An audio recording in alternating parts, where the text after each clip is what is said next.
Chapter 6. The next important event was the opening ceremony. A special bus ran from the city to the studio on the other bank of the river.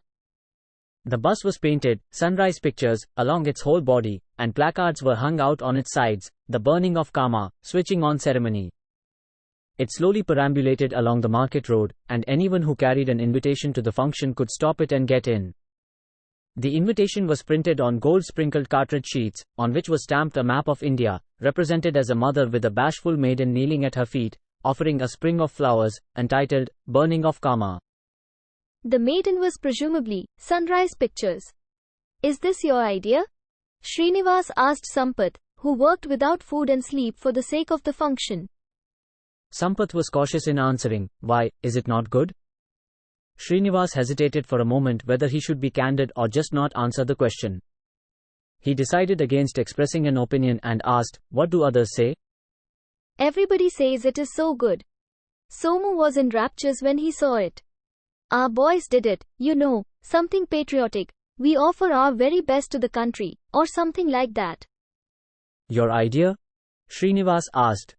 Sampath was rather reluctant to be cross-questioned, and turned the subject to the task of printing. What a trouble it was getting this through in time. "They couldn't fool me. I sat tight and got it through." Srinivas quietly gloated over this vision of Sampath harassed by printers. "I've not been home at all for 3 nights. I sat up at the brown press and handled the machine myself. How I wish I'd my own press now." He sighed a little. "No need to worry. We are on the way to getting our big press."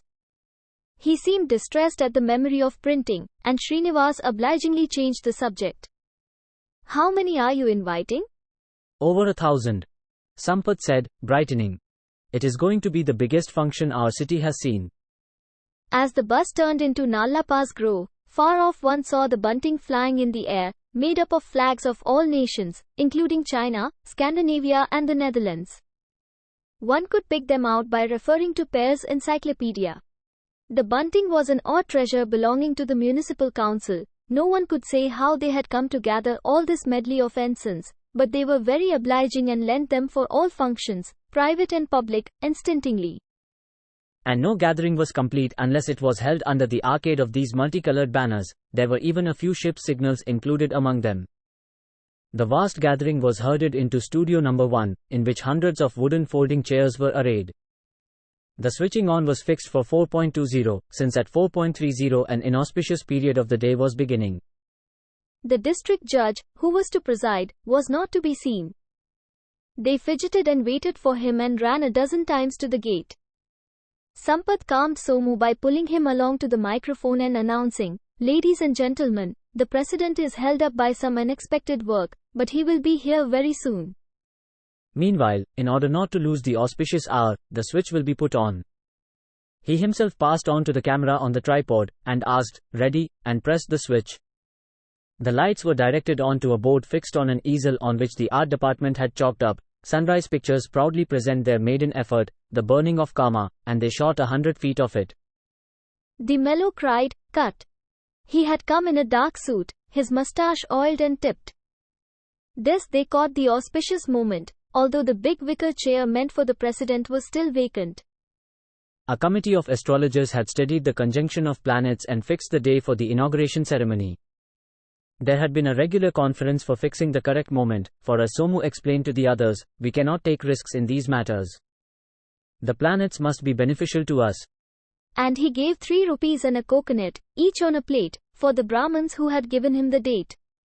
The Brahmins officiated at the ceremony now, after deciding what the ritual should be. A couple of framed portraits of Shiva and a saint, who was Somu's family protector, were leant against the wall, smothered under flowers. The holy men sat before them with their foreheads stamped with ash and vermilion and their backs covered with hand-spun long wraps. They each wore a rosary around the throat, and they sat reading some sacred texts. In front of them were kept trays loaded with coconut, camphor and offerings for the gods.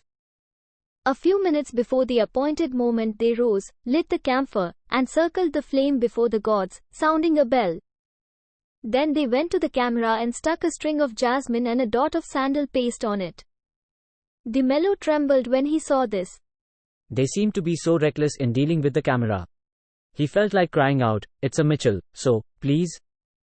It costs 40,000 rupees, but he checked himself as he confessed later, "In this country, sir, one doesn't know when a religious susceptibility is likely to be hurt. A mere sneeze will take you to the stake sometimes, better be on the safe side." The priests finished with the camera and then offered him a flower, which he did not know what to do with, but vaguely pressed it to his nose and eyes. And then they gave him a pinch of vermilion and ash, which also worried him, till he saw what others did, and followed their example and rubbed it on his brow. He looked intimidated by these religious observances. It was an odd sight, De Mello in a dark suit, probably of Hollywood cut, and his forehead colored with the religious marking. "It's just as well," Srinivas remarked to himself. "They are initiating a new religion, and that camera decked with flowers is their new god, who must be propitiated." To him it seemed no different from the propitiation of the harvest god in the field. To Somu and all these people, God, at the present moment, was a being who might give them profits or ruin them with a loss. With all their immense commitments, they felt they ought to be particularly careful not to displease him. As he was a champion of this religious sect, there was nothing odd in the Mello's submissiveness before it. Srinivas wished he had his banner. What an article he could write under the heading, "The God in the Lens."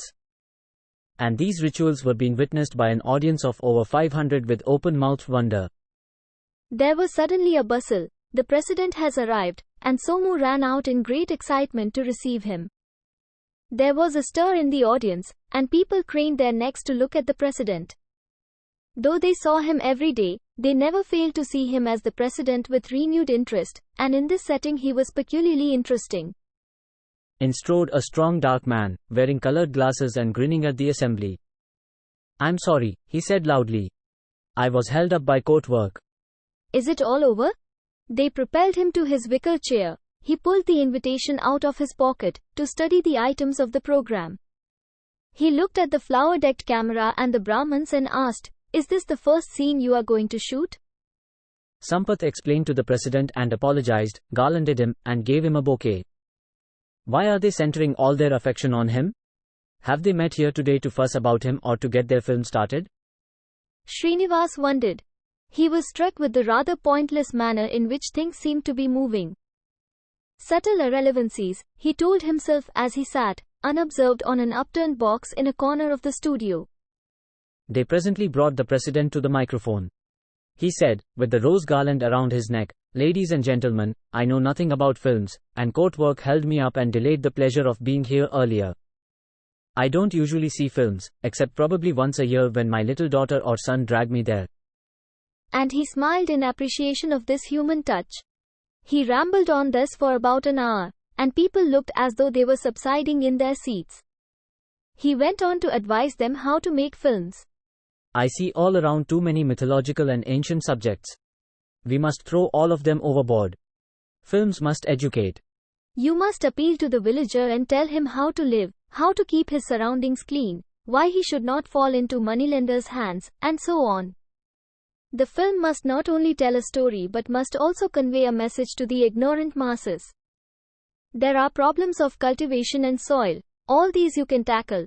There is nothing that you cannot include, if only you have the mind to be of service to your fellow men. They say that the film is the quickest medium of instruction. We all like to see films. Let us see ones that tell us something. You have been too long concerned with demons and gods and their prowesses.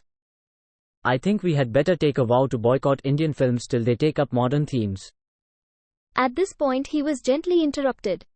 They had all along wished they could gag him, but it was not an easy thing to choke off a district judge, particularly when he was the president of the occasion. So Sampath and Somu popped up on either side of the judge and carried on a prolonged conversation with him in an undertone. After they withdrew, the judge said, "I'm sorry, I forgot to notice." He fumbled in his pocket and pulled out the invitation. "What story they are starting?"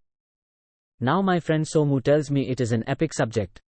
Our epics undoubtedly are a veritable storehouse of wisdom and spirituality. They contain messages which are of eternal value and applicable to all times and climes, irrespective of age, race, or sex, and so on. The thing is that they must be well done. India has a lesson to teach the rest of the world. Let us show the world a sample of our ancient culture and wisdom and civilization.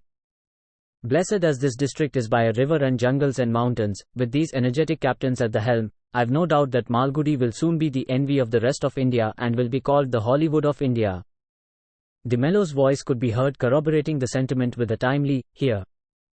Here. And resounding applause rang out. The president went to his seat, but came back to the microphone to say, "I'm sorry, I forgot again. I'm asked to announce the happy news that there is going to be a dance entertainment by some talented young artists. To the accompaniment of the studio orchestra, some new recruits to the studio threw their limbs about and gave a dance program with the studio lights focused on them." Afterwards, with the president beside the camera, and Somu and Sampath touching the switch, still photos were taken from 4 different angles.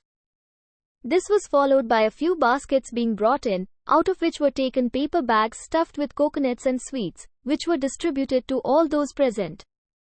Sampath went to the microphone and thanked the audience and the president for the visit. When they were moving out, Srinivas noticed a familiar head stirring in the 3rd row. It was his old landlord, transformed by a faded turban, a pair of glasses over his nose, and a black alpaca coat, almost green with ears. Srinivas ran up to him and accosted him. He felt so surprised that he could not contain himself. "Oh, you are here?" The old man gave him his toothless smile. "First time for 30 years I have come out so far. Sampath wouldn't leave me alone. He sent me a car. Where is your artist friend? I thought he would be here." Ravi. "He must be in the office. He doesn't usually fancy these occasions." The old man looked about for Sampath and called to him loudly. Srinivas slipped away, somehow not wishing to be present at their meeting, feeling vaguely perhaps that Sampath might try and get a check out of the old man at this opportunity. Srinivas was busy putting the finishing touches to his script. He worked continuously, not budging from his seat from 9 in the morning till 9 in the evening. Even Ravi, who came in when he had a little leisure, hesitated at the door and turned back without uttering a word. Srinivas worked in a frenzy. He was very eager to complete his part of the work, though he had at the back of his mind a constant misgiving about the final treatment they might hatch out of it, but he ruthlessly pushed away this doubt, saying to himself, "It is not my concern what they do with my work." Sampath was not to be seen for nearly a week, and then he turned up one evening, bubbling with enthusiasm. A look at him, and Srinivas decided that it would be useless to try to get on with his work. He put away his papers. Sampath began, "She has come." "When?" 5 days ago, and we have been putting her through the tests. De Mello says she is the right type for the screen. She is a fine girl. "Is she the same as?" asked Srinivas, indicating the old sketch. Sampath smiled at this suggestion. He scrutinized the sketch, remarking under his breath, "Extraordinary how 2 entirely unconnected people can resemble each other." He laughed heartily, as if it were the biggest joke he had heard in his life. He seemed extraordinarily tickled by it. "Yes, she is somewhat like this picture, but there is a lot of difference, you know. In fact, this is her first visit to this town. She has never been here before." "She was born and bred in Madras." "Where is she at the moment?" asked Srinivas. "I found her a room in Modern Lodge." "I could have put her up at my house if it was necessary. After all, I find that she is related to me, a sort of cousin of mine, though we never suspected it. Anyway, our problem is solved about Parvati. She is going to do it wonderfully well. I foresee a very great future for her. We are finalizing the rest of the cast tomorrow. After that we must go into rehearsals." Srinivas was present at the rehearsal hall in the studio. It was a small room on the 1st floor, furnished with a few loungers covered with orange and black cretonne, a choir mattress spread on the floor, and a large portrait of Somu decorating the wall. On the opposite wall was a chart, showing the life history of a film, starting with the story idea and ending with the spectator in the theatre. The rehearsal was announced for 11, and Srinivas caught an early bus and was the first to arrive. He sat there all alone, looking at the portrait of Somu and at the chart. A medley of studio sounds, voices of people, hammerings, and the tuning of musical instruments, kept coming up. Through the window he could see far off Sarayu winding its way, glimmering in the sun, the leaves of trees on its bank throwing off tiny reflections of the sun, and a blue sky beyond, and further away the tower of the municipal office, which reminded him of his banner. Its whole career seemed to have been dedicated to attacking the Malgudi municipality and its unvarying incompetence. He felt a nostalgia for the whirring of the wheels of a press and the cool dampness of a galley proof. When am I going to see it back in print? He asked himself. His whole work now seemed to him to have a meaning because, beyond all this, there was the promise of reviving the banner. He had not yet spoken to Sampath about what he was to be paid for his work. He felt he could never speak about it.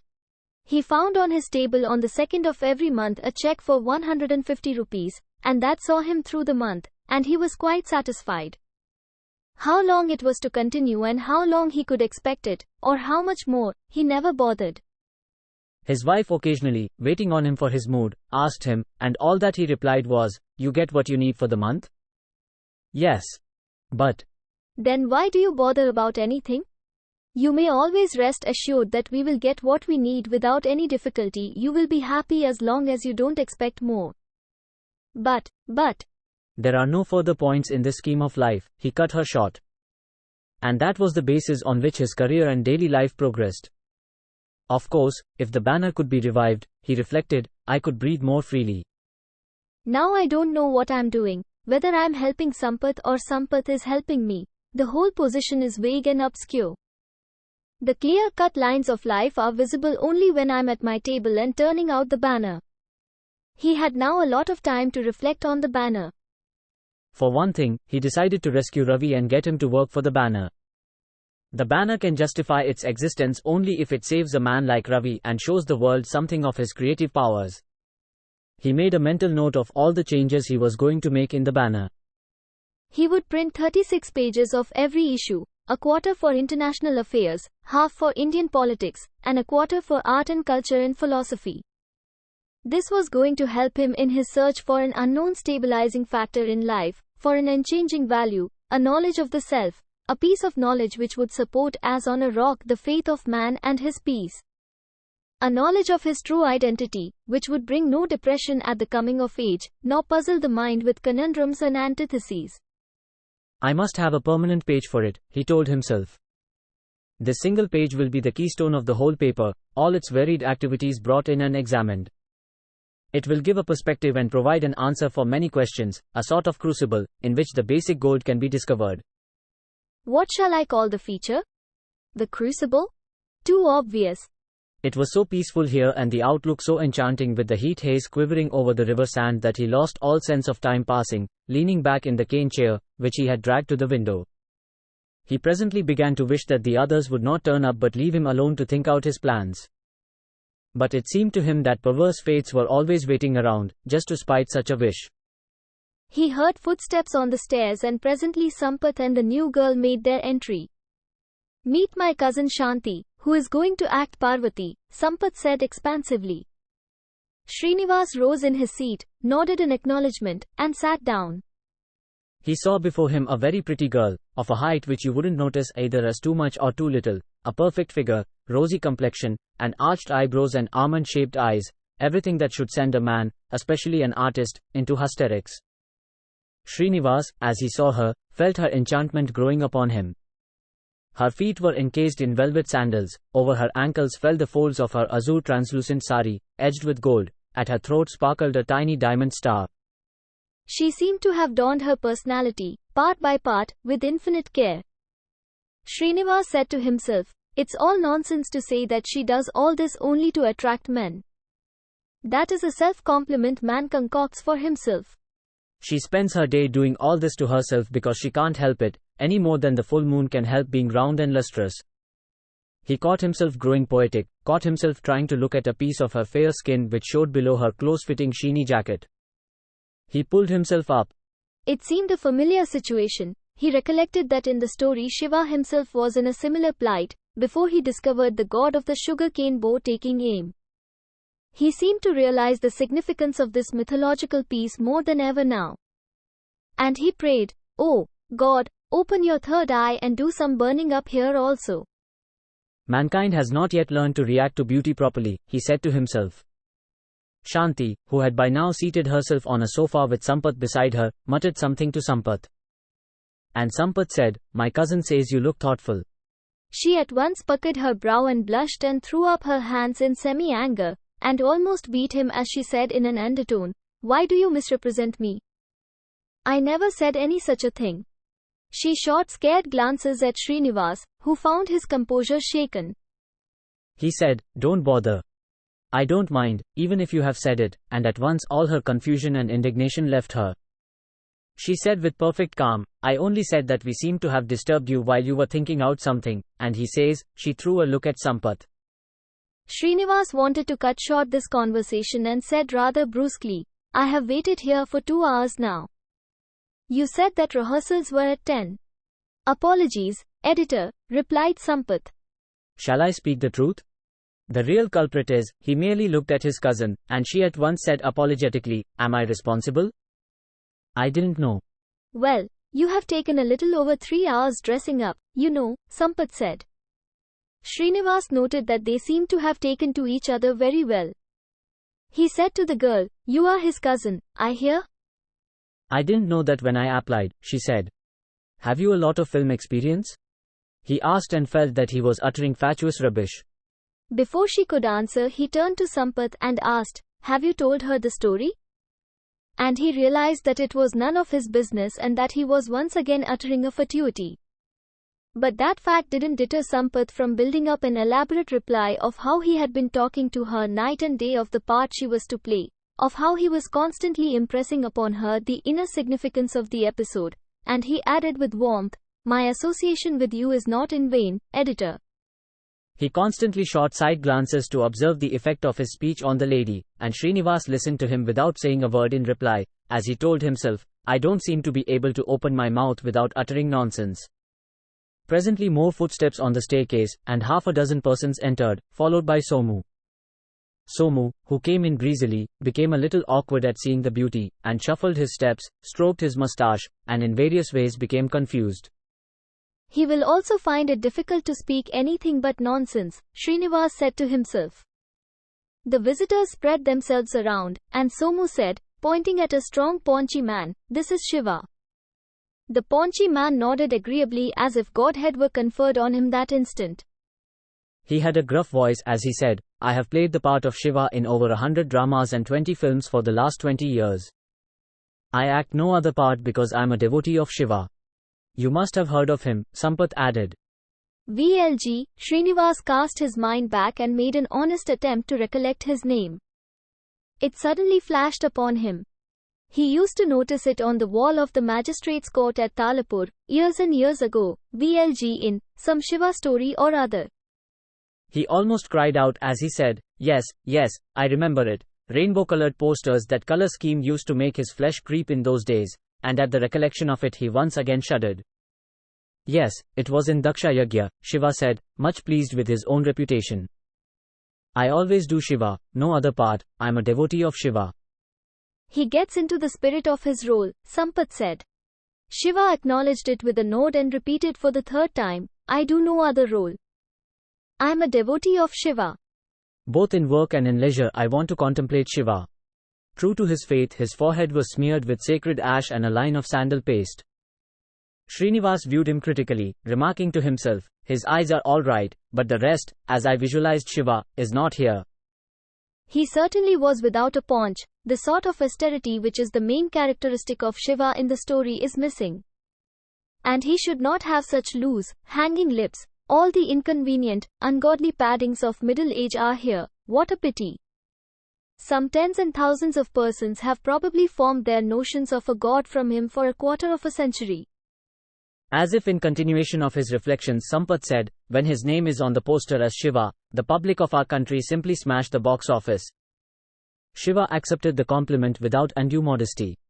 He added in a gruff tone, so many people were troubling me, and I refused them because I wanted some rest. But when I heard about the starting of this studio, I said I must do a picture here, and Somu beamed on him gratefully.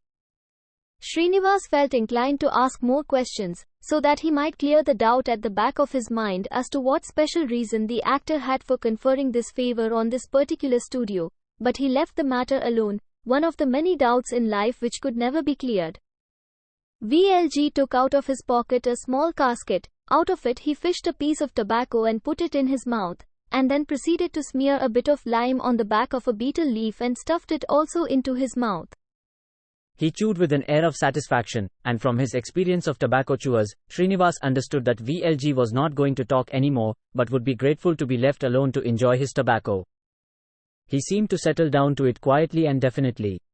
Others, too, seemed to understand the position, and they left Shiva alone and turned their attention to the man next him, a puny youth, with a big head and sunken cheeks and long hair combed back on his head. He is going to be Kama, said Sampath. He has been doing such roles in various films.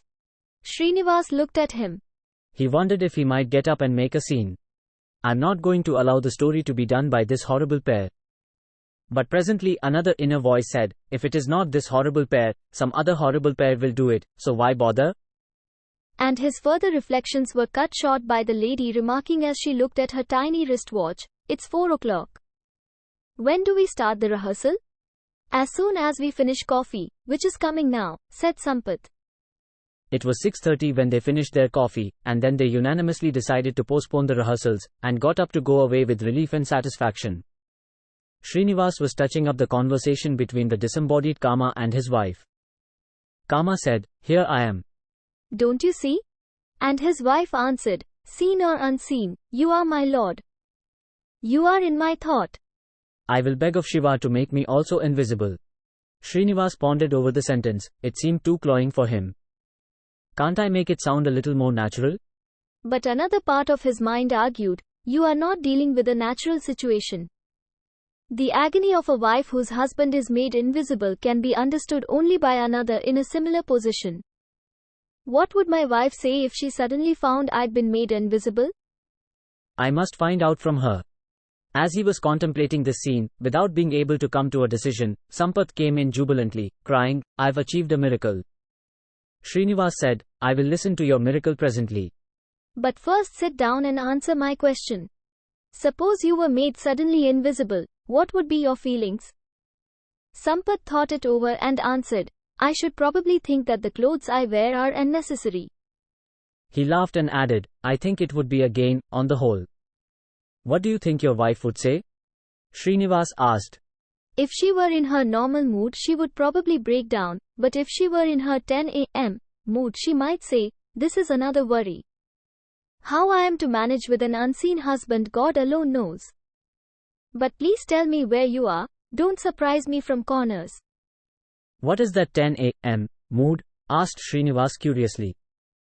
Every day at 10 a.m., she is in a terrible temper, just about the time when the children have to be fed and sent to school and shopping has to be done and some lapse or other on my part comes to light. And all sorts of things put her into a horrible temper at that hour, and she will be continuously grumbling and finding fault with everyone. She is always on the brink, and if I don't have my wits about me we might explode at each other damagingly. You must try to reduce all her irritations, poor lady. Srinivas said, much moved by the memory of how she stood behind the door on the day he visited Sampath. He suspected that Sampath hardly went home nowadays, spending all his time in the studio and running about, completely lost in his new interests. So he pleaded with him with special fervor, you must forgive me if I appear to be presumptuous. He lectured him on family ties and responsibilities, a corner of his mind wondering at the same time what his wife might have to say about his own habits of work. He wondered if Sampath would retaliate. But he was too good to do it. He became rather somber at the end of the lecture. Has anyone been complaining about me? Asked Sampath. Well, not yet, replied Srinivas. Srinivas felt that he had encroached too much into personal matters and checked himself. He said, now tell me how this dialogue sounds. He read what he had written. Sampath listened to it intently and said, it's very elevating. Let us try to add a song there. He then passed on to the business that had brought him. Do you know, your landlord has, after all, agreed to finance our scheme? That's the miracle, is it? Asked Srinivas. Isn't it?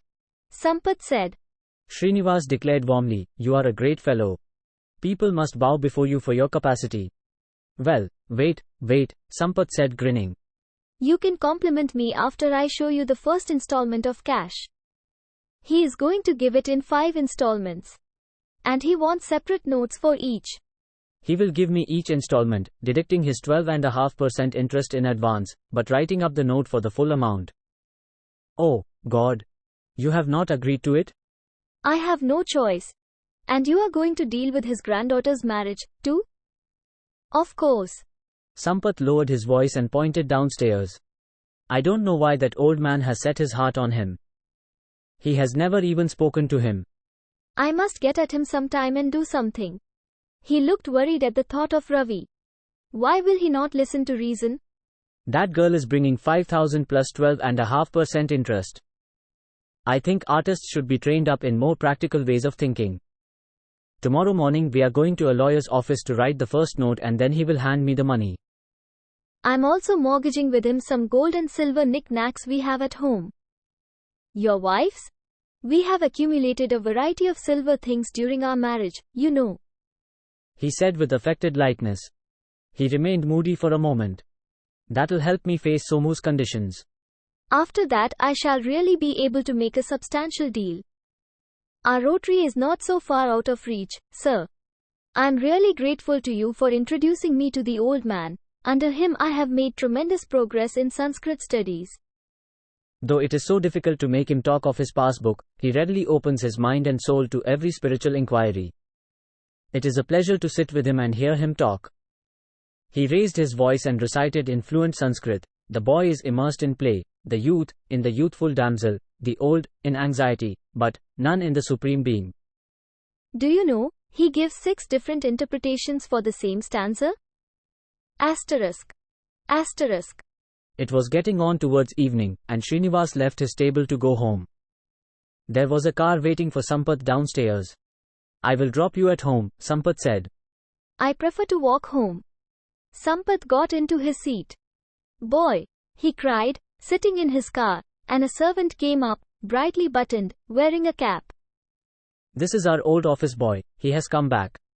The boy smiled affably, and Srinivas recognized the young printer's devil of banner days, transformed by an inch more of height and a white and green uniform. White and green is our studio color, Sampath said. I've ordered even our paperweights to be made in this color. The boy stood waiting. Boy, is Master Ravi there?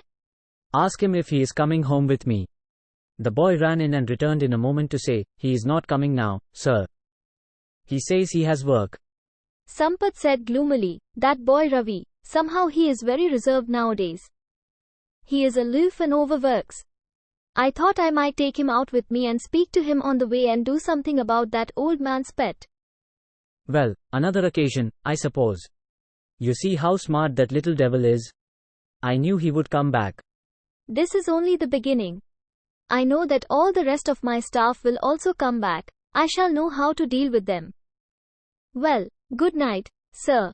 I will go home and take the wife and children for a drive. Your advice is very potent, you know. He drove away. In Anderson Lane, Srinivas noticed an unusual liveliness. Groups of people were passing to and fro. They stood in knots and seemed deeply concerned. But Srinivas was absorbed in his own thoughts. He didn't bother about it. The citizens of Anderson Lane had a tendency to get excited over nothing in particular almost any evening, but what struck him now was the number of persons from other streets who were moving about, and it made him pause and wonder. He found the crowd very thick in one place, in front of the house where his landlord had his room. Young boys chatted excitedly. Old men, women, students and adults stood staring at the house. What is the matter? He asked a young fellow. 3 or 4 young men and an adult gathered round and started talking at once. The young fellow said, we were playing cricket in this road. Every day we play here, our team is known as Regal, and we had a match today with Champion 11. His voice was a high-pitched shriek. But a higher-pitched shriek of another was superimposed on it, but we couldn't complete the match. We could play only half the match today. We won't take it as a draw. Yet another member of the team was eager to add, even before the previous sentence was finished, the ball went through that window. And they looked at each other guiltily, twirling their little bats in their hands, and said, the old man is dead. Which old man? They pointed sadly at the landlord's room. Srinivas ran in that direction. A constable was there on duty. He would let no one pass. Srinivas pushed his way through the crowd. The crowd watched him with interest. He is his son, he heard someone remark. No, can't be. He has no son, remarked another. They won't let you go there, said another. Srinivas ignored them all and went on. The constable barred his way. The crowd watched the scene with interest. Go back, the constable said. His face was lined with gloom and boredom. Srinivas did not know what to do. He said, "Look here, constable, I have got to go and see him. Our inspector has ordered that no one should be allowed to go near the body." Just let me. I won't take even 5 minutes. I wish to have a last look at him. Wouldn't you want to do the same thing in my place? There was such earnestness in his request that the constable asked, "Are you related to him?" Srinivas thought for a minute and said, "Yes, I'm his only nephew. I live in his house. He is my uncle. And at the same time he prayed to God to forgive him the falsehood. I can't help it at this horrible moment," he explained to God. The policeman said, his face relaxing, "In that case it is different. I always allow blood relations to go and see, whatever may happen." The inspector reprimanded me once or twice for it, but I told him, even a policeman is a human being, after all. Relations are relations. Srinivas did not hear the rest of the statement. He went past him and stood in the doorway. The policeman came up, and the crowd pressed forward. The policeman said, "You should not go into that room, sir. You can stand in the doorway and watch. Don't take a long time, the inspector will be back any moment." Srinivas stood and looked in. The old man seemed to sit there in meditation, his fingers clutching the rosary. His little wicker box containing forehead marking was open, and his familiar trunk was in its corner. Dusk had gathered and his face was not clear. The boy's ball lay there at his feet. Srinivas felt an impulse to snatch it up and return it to the boys, but he overcame it. He felt a silly question bobbing up again and again in his head. Are you sure he is dead? He wanted to ask everybody. He felt he had stared at the body long enough. It seemed to him hours, but the constable said, "Hardly a minute. You could have stayed there a little longer." But what can you do? People must die, old people especially. Srinivas passed out of the crowd. They looked on him as a hero. They asked eagerly, thronging behind him, "What, sir, what?" He didn't reply, but went straight home, went straight to the single tap, which was fortunately free, took off his shirt, and sat under it and then went into his house. A great final wash-off to honor his memory, he told his wife. She told him the rest of the story. It seems they saw him bathe at the street tap as usual and saw him go in at about 11 in the morning. But no one saw him again. His son, who had just come in from Ravi's house, added, "We were playing against Champion 11, and some rascal of that team shot the ball in. They got up to the window to ask for it and called him to throw up the ball, but he shook his head. I came running home when I heard he was dead. I was the first to tell mother. Your ball didn't hit and kill him, I hope," said Srinivas with serious misgivings. "How could it, father?" We were playing the match with a tennis ball. It hits us so many times. Are we all dead? He added ruefully, "It was their batting, and they are claiming a boundary for it." Is that right, father? The greater part of the next day Srinivas had to spend at the inquest. The panchayatdars, a board of 5, sat around a room, examining the post-mortem report. They summoned Srinivas because he had called himself his nephew. They took a statement from him as to when he had seen the old man last, and about his outlook and antipathies and phobias. They summoned Sampath because he was often seen going there. He looked panicky, as if they were going to haul him up for murder. A statement from him was recorded as to why he visited the old man so often. He explained that he was his student and was learning Sanskrit from him. And then they set out a number of exhibits, a savings bank passbook, a piece of paper on which was scrawled 12.5%, 5,000, and the name Sampath. He was asked if he had seen the passbook before. Sampath said, no. He was asked to explain what he knew about the piece of paper containing his name and the 12.5% calculation. He said that he was consulted by the old man regarding some investment calculations, and possibly he had tried to work it out. The panchayatdars pried further and wanted to know what the investment was. Sampath, who had by now recovered something of his composure, answered, "How should I know? Occasionally my master would talk of investments generally, and work out hypothetically some figures." I don't know what he had in mind. 2 more witnesses had been summoned, the owner of the house where the old man had his room, and his son-in-law. They were questioned very briefly, and then the board adjourned for a moment into another room, and came out to say, "We are satisfied that, died 7 hours before he was seen, as the doctors think." Death is due to natural causes, old age and debility.